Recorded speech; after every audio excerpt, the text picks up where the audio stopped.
आज छान भात माशांची भाजी बनवलेली आहे, लटपट बनवलेलं आहे। तर यापूर्वी मी भात माशांची चटणी कशी बनवायची ही रेसिपी शेअर केली होती। तर आज मी छान भात माशांची मसाल्याची लटपट बनवलेलं आहे। तर ते कसं बनवलेलं आहे ते आपण बघूया। नमस्कार, मी सारिकास किचनमध्ये तुमचं अगदी मनापासून स्वागत करते। चला तर मग रेसिपीला सुरुवात करूया की भात मासे लटपट कसं बनवलेलं आहे ते। तर त्याआधी मी बनवलेल्या रेसिपी तुम्हाला कशा वाटतात त्या नक्की कमेंट करून सांगा। व्हिडिओला लाईक करा, शेअर करा आणि चॅनलला नक्की सबस्क्राईब करा। तर मी इथे 2 कांदे बारीक चिरून घेतलेले आहे। तर त्या कांद्यांना छान भाजून घ्यायचे। तर काळसर नाही करायचे, अगदी थोडेफारच भाजायचे। तर ते कांदे भाजून झाले तर मी त्याला एका प्लेटमध्ये आता काढून घेते। त्यानंतर भाजायचे खोबरं। तर मी इथे अर्धी वाटी खोबरं किसून त्याला भाजून घेतलेलं आहे। त्यानंतर आलं, लसूण आणि कोथिंबीर आणि मी इथे टमाटाही टाकून घेतलेला आहे। टमाटाही टाकायचा खूप छान लागतो आणि कलरही भाजीला छान येतो। तर मी आता हे गार झाल्यावर मिक्सरमध्ये बारीक करून घेते।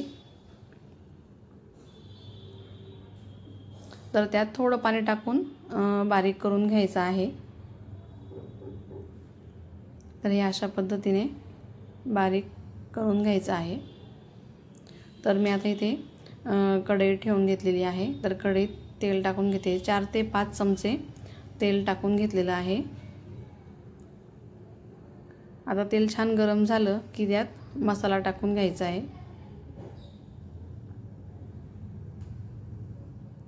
तर मसाला छान तळून घ्यायचा आहे, कमी गॅसवर तळायचा। त्यातला कच्चापणा सर्व निघून जायला हवा आणि मसाल्याला छान तेल सुटतं तोपर्यंत मसाला छान तळून घ्यायचा आहे। तर मी इथे भात मासे स्वच्छ धुवून हळद, मीठ, लिंबू लावून अर्धा तास ठेवलेलं होतं। तर आता मसाल्याला छान तेल सुटलेलं आहे, तुम्ही बघू शकता। तर यात आता काही मसाले टाकून घ्यायचे आहे।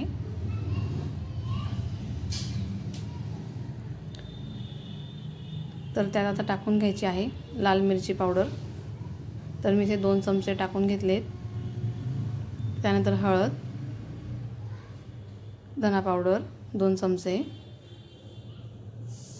मसाला, नंतर माशांचा मसाला टाकून घेतलेला आहे। तुम्हाला हवे ते मसाले तुम्ही टाकून घ्यायचे। त्यानंतर मीठही टाकून घेतलेलं आहे।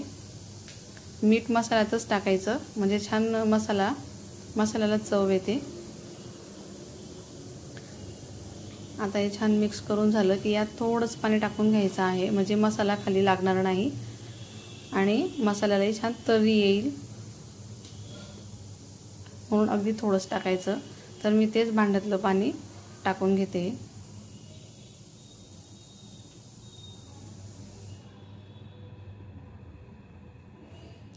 आता हे छान शिजू द्यायचं आहे म्हणजे छान तेल सुटेल आणि मसालाही छान शिजून जाईल।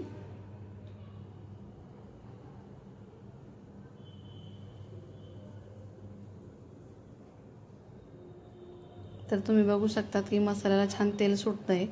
तर मी त्यात आता भात मासे टाकून घेते। तर या भात माशांना शिजवायची अजिबात गरज नाही, ते अगदी लगेच शिजून होतात। त्यावर नंतर कोथिंबीर टाकून घ्यायची आहे आणि अगदी व्यवस्थित मिक्स करायचं आणि त्याला सारखा चमचा नाही फिरवायचा, जास्त नाही फिरवायचा, नाहीतर माशांचा चुरा होईल। तर मी त्याला आता झाकून देते म्हणजे मासेही शिजून होतील। अगदी पटकन होतात, त्याला जास्त वेळ लागत नाही। तर तुम्ही बघू शकता छान तेल सुटलंय आणि मासेही छान शिजलेले आहेत। तर माशांचं छान लटपट तयार झालेलं आहे। तर तुम्ही ही रेसिपी नक्की ट्राय करून बघा, खूप छान लागेल, टेस्टी आहे। तर रेसिपी कशी वाटली ती नक्की कमेंट करून सांगा। व्हिडिओला लाईक करा, शेअर करा आणि चॅनलला नक्की सबस्क्राईब करा। भेटूया पुन्हा अशाच नवीन रेसिपीसोबत।